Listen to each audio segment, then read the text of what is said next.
তোমরা চিন্তা করছো বাচ্চাদের টিফিনে কি দেবো, আর চিন্তা নয়, তোমাদের চিন্তার জন্যই এই রেসিপিটা বানিয়েছি। চলে আসুন, খুব তাড়াতাড়ি বানানো যায় 10 মিনিটের মধ্যে।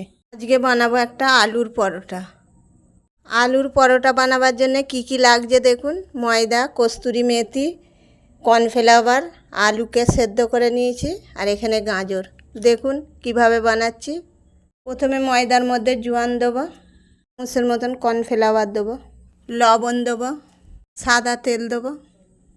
এই সব উপকরণগুলো আমি হাতের সাহায্যে মাখিয়ে নেব। জলটাকে আমি হালকা গরম করে নিয়েছি।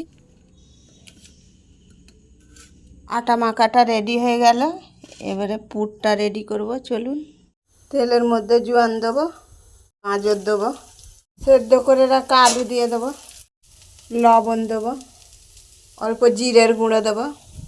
পুরটা যেহেতু মিষ্টি হবে তার জন্য মিষ্টি দেবো, চিনি দেবো, সামান্য কাঁচা লঙ্কা বাটা দেবো। পুরটাকে নেড়ে চেড়ে ভালো করে ভেজে নেবো। পুরটা রেডি হয়ে গেছে, তুলে নেবো। কস্তুরি মেথিটা দিতে কিন্তু আমার মনে ছিল না, আমি ওপর থেকে দিয়ে দিচ্ছি। 10 মিনিট পর ফিরে এলাম। আমি আটার লেচিগুলো ঠিক এইরকম সাইজ করে নেব।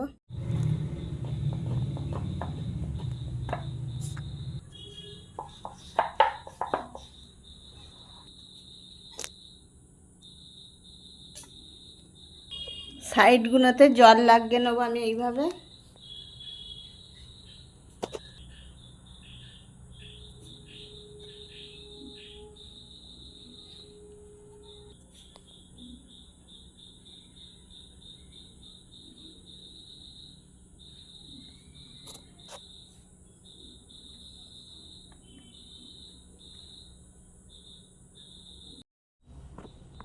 রেডি হয়ে গেল।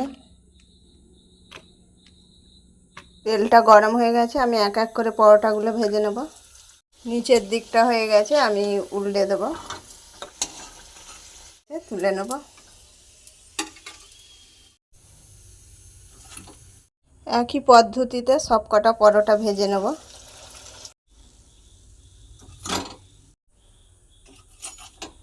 পরোটাটা রেডি করে ফেললাম।